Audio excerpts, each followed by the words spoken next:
What's up, guys? Today we're coming back on the game of Barcelona yesterday, the 7-1.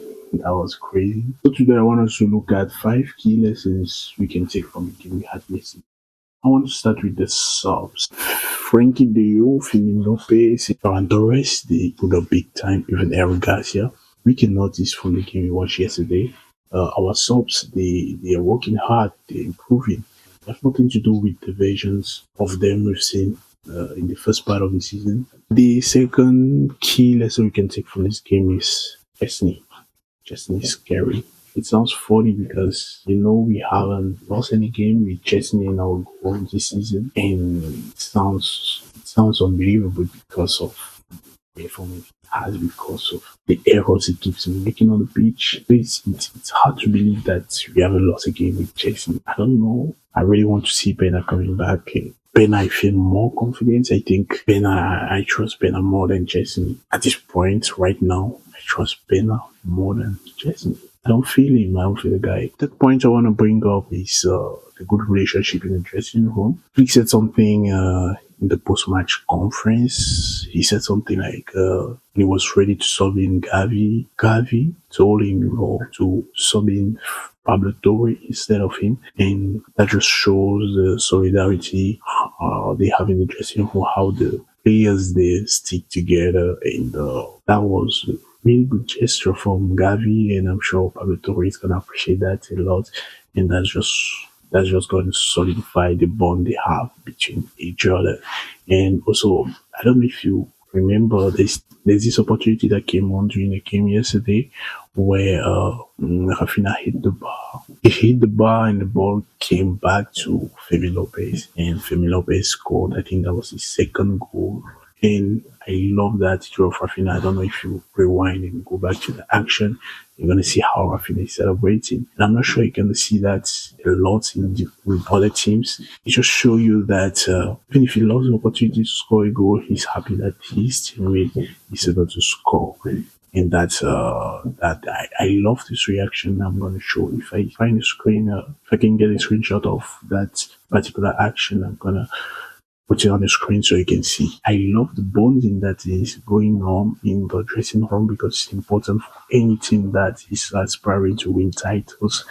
And I want to see this team go so far, like win titles. And in order to win these titles, we're aspiring to win. We need to stick together. We need all the players to stick together like a family. And I can see that in this Flick's team, and it's amazing to see. I love that. The fourth point I wanted to bring on with these 5 key lessons is Lewandowski. I know he scored yesterday. He's our top scorer in La Liga and maybe in Champions League too. But even though he scored, I'm going to put an action. You're going to see it. You can see on the Brian counter attack, Lewandowski has all the time to put a perfect pass for Ferran Torres, and the ball is too long. And he has been a problem for Lewandowski the whole of the season, except from the first or 2 months of the season. Apart from that, he has been so lacking in his last gesture. I'm reminiscing the goal he missed against Real Madrid, our first game against Real Madrid in the beginning of the season, where he shoots the ball, there's the empty post, and then he shoots the ball. I don't know if it was off target or hit the post, something like that. And man, I don't like it. Even though he scores a lot of goals, it just shows that we could have scored even more goals.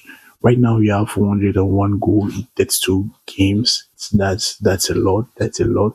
And I'm sure we could have gotten even 110, something like that, if Lewandowski was putting all these easy goals, or if he was giving the right passes at the right time. If you are playing a tough game, if the game is really tough, like what we saw against Benfica last week in Champions League, you can see that it's gonna hurt if Lewandowski is inefficient, if he keeps missing this type of passes, easy passes, but it's not even something complicated. The goal he scored yesterday was tough from the angle he was.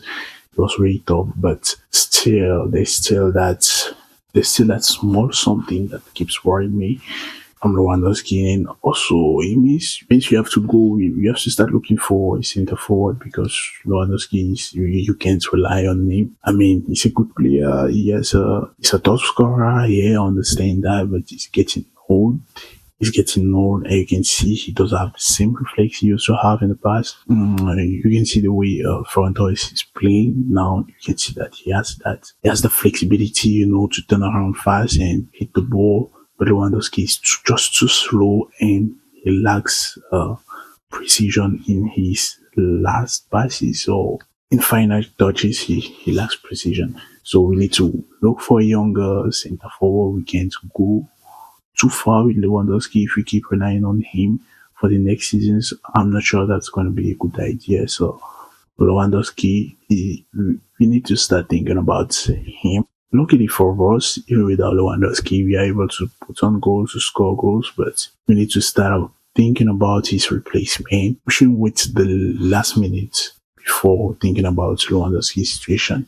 We need to go for a striker in transfer market at the end of the season. That's what I think. The fifth key lesson I want to bring from last game is we can see the difference between the team now and the team in the first part of the season. In the first part of the season, we played well for the first 2 months or so, something like that. And then we crumbled, especially in La Liga. We couldn't keep up with the intensity. We had some injuries, and right now, in the second part of the season, we can see that Flick has worked really hard in this rotation. He substitute players, he manages the team better as compared to the first part of the season where it was almost the same players playing.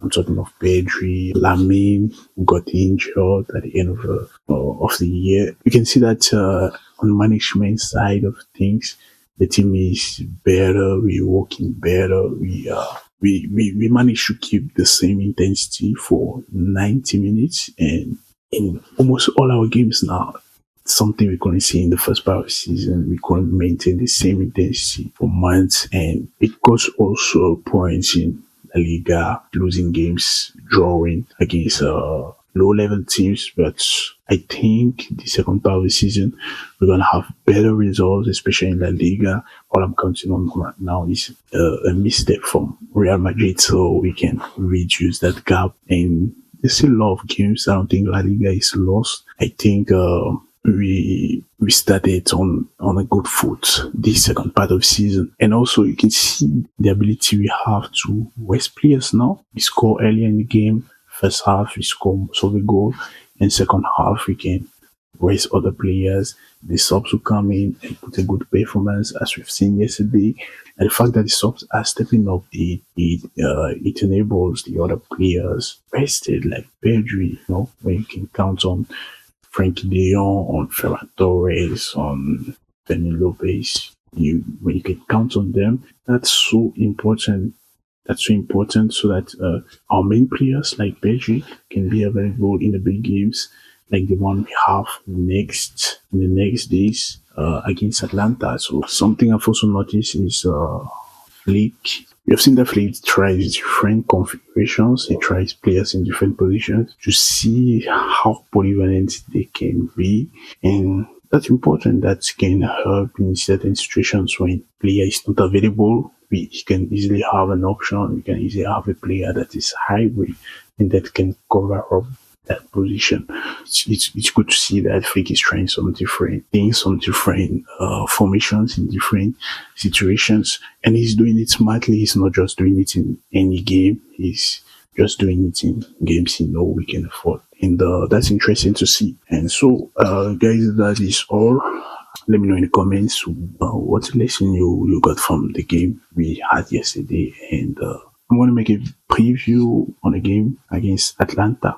We're going to see how they used to play. We're going to see the players who watch from Atlanta. So let me know in the comments which player disappointed you and what surprised you. Let me know in the comments. Don't forget to like, to subscribe, and I'll catch you guys in the next one. Ciao.